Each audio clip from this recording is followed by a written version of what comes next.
国際関係学の授業 بدي بقي شخصا معجن ده.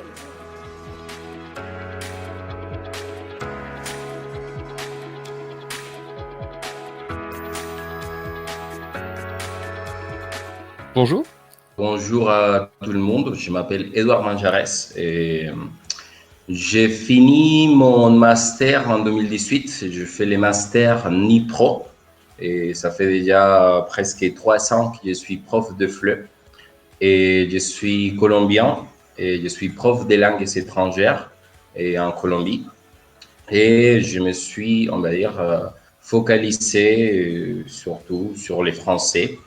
Et aujourd'hui, ça fait déjà presque 300 aussi que je travaille à l'Alliance française de Monterrey. Et avant le master, qu'est-ce que vous avez fait?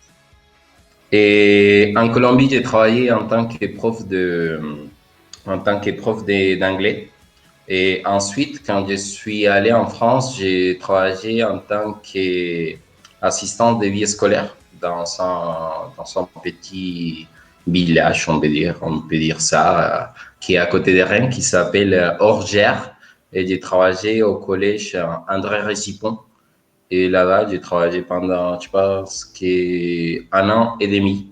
J'ai travaillé là-bas et maintenant, ouais, ça fait déjà 3 ans que je suis ici. Et j'ai travaillé aussi dans des collèges et à l'intérieur de l'Alliance. Et du coup, mon parcours est différent, on va dire. D'accord, donc vous avez commencé par être enseignant d'anglais, c'est ça? Oui. Avant le master. Et est-ce que vous vous souvenez de vos stages pendant le master, ce que vous avez fait? Pendant le stage, j'ai fait un stage au collège André Récipon. J'avais fait mon stage bon, les premiers stages, c'était un stage d'espagnol. Ouais, c'était seulement l'observation. Et ensuite, j'ai fait mon stage au CIREF, que c'est les centres pour les étudiants étrangers.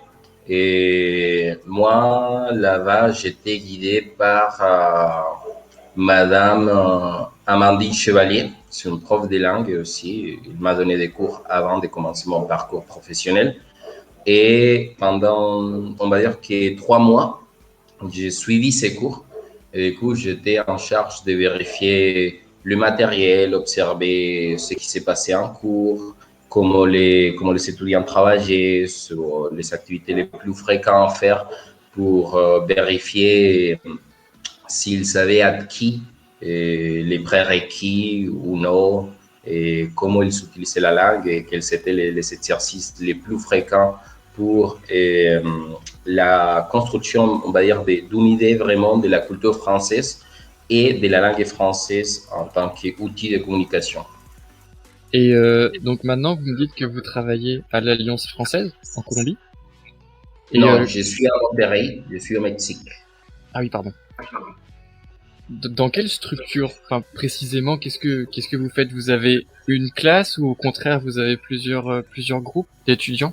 Bon, déjà, on peut dire que les contrats que j'ai, c'est très différent. Pourquoi? Et en fait, j'ai des cours à l'interne avec l'Alliance française et ensuite l'Alliance, elle a des partenariats avec d'autres collèges. Du coup, je travaille dans 12 institutions et je travaille dans la primaire et dans la secondaire ici. Je donne des cours pour on va dire que les CM2 jusqu'à ça c'est quoi? C'est jusqu'à la troisième, je pense. Et en fait, j'ai contact avec tous les publics. Pourquoi? Parce que je travaille avec les enfants au collège, les adolescents aussi au collège. Et à l'intérieur de l'Alliance, j'ai la possibilité de travailler avec des adolescents et des adultes. Du coup, bah, c'est tellement différent. Pourquoi? Parce qu'au collège, on suit un programme à partir des méthodes des langues, spécifiquement pour des ados ou des enfants. Pendant qu'à l'Alliance, on a la possibilité vraiment de créer nos propres matériels. Et ça, c'est génial, soit pour les adultes, soit pour les adolescents. Mais on a la possibilité d'utiliser les méthodes des maisons des langues et on peut piquer du matériel comme ça de partout pour créer des séances attractives, on va dire. D'accord, donc vous êtes beaucoup plus libre quand vous avez le public plus âgé? c'est ça? Oui, oui, beaucoup plus en fait. D'accord. Et est-ce que vous avez déjà une idée de plus tard si vous continuez à travailler dans l'Alliance française ou si vous avez envisagé de peut-être travailler dans d'autres pays ou ce genre de choses? Oui, en fait, à l'avenir, j'aimerais bien changer de pays, mais pour l'instant, je suis en train de finir un autre master, mais c'est un master à distance. On va dire que grâce au master actuellement, et j'ai appris beaucoup de choses par rapport à comment gérer mes cours à distance. Mais j'aimerais bien changer de pays, soit revenir en Colombie un jour, je ne sais pas, mais pour donner des cours dans une université spécialisée ou focalisée sur l'éducation des profs ou des formateurs. Et sinon, j'aimerais bien changer de pays, soit revenir en Europe, soit aller au Canada. Oui. Ou dans un pays anglophone. En fait, c'est mon objectif. J'ai déjà donné des cours dans 100 pays latinos, soit Colombie, soit le Mexique. Et en France, j'ai l'opportunité de donner des ateliers en espagnol. Et aussi, j'aimerais bien avoir la possibilité d'avoir contact avec des apprenants anglophones. C'est ça. Dans l'enseignement du français ou aussi dans l'enseignement de l'espagnol? Et j'aimerais bien les deux, en fait. J'aimerais bien les deux parce que déjà, quand j'ai fini mon master, la première chose que j'ai fait, c'était faire un petit diplôme pour donner des cours d'espagnol comme langue étrangère.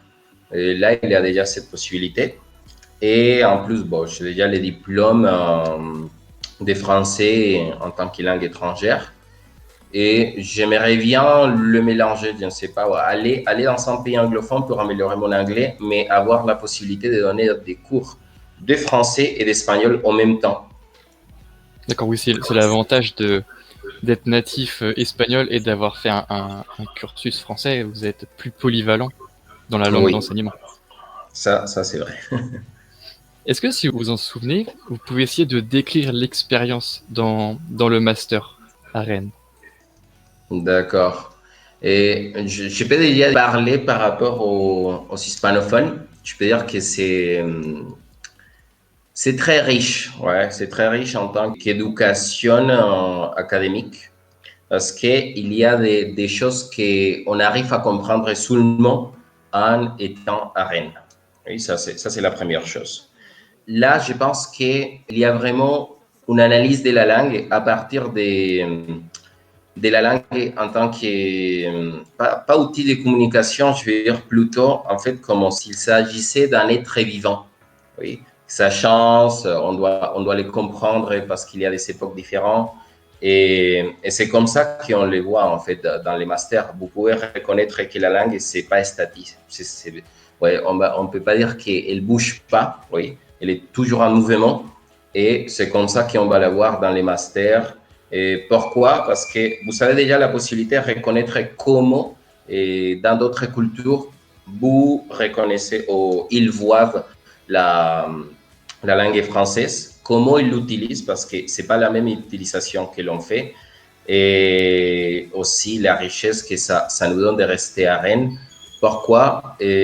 Parce que déjà, je pense que le plus important, c'est la division du parcours. Ouais, dans l'ENIPRO, on a la possibilité vraiment de faire un projet et penser à notre avenir en même temps. J'ai 12 personnes avec qui j'ai travaillé dans mon projet et je pense que vous pouvez voir comment la langue, elle est partout. Elle est partout. On peut pas la délier. Bon, oui, on peut pas la délier d'autres choses. Je pense que le plus important là, c'est que vous avez la possibilité de voir comment utiliser la littérature, les nouvelles technologies et comment penser, construire des cours ou des séances. Parce que je pense qu'il y a beaucoup de gens qui arrivent au master et qui connaissent même pas comment ça s'organise. Surtout l'analyse de la langue. En fait, reconnaître que la langue elle est partout, que vous pouvez l'utiliser, que vous pouvez l'enseigner facilement si vous voulez. Et si vous êtes très, oui, si vous êtes très académique, en fait, ça reste facile après. Oui, au début c'est compliqué, mais je vous jure, ça va vous donner beaucoup d'éléments pour utiliser dans vos cours. J'aimerais bien dire ceux qui aimeraient bien continuer, et c'est tout dans les parcours des NIPRO, et soyez conscients vraiment des opportunités.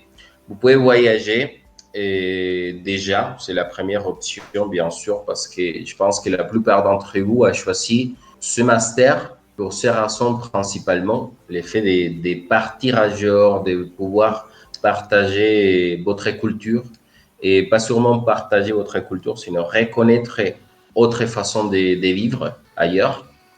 Et en plus de ça, soyez conscient vraiment c'est pas d'avoir décidé, oui, décidé, focaliser, de vous focaliser sur des pays spécifiques où vous aimeriez aller.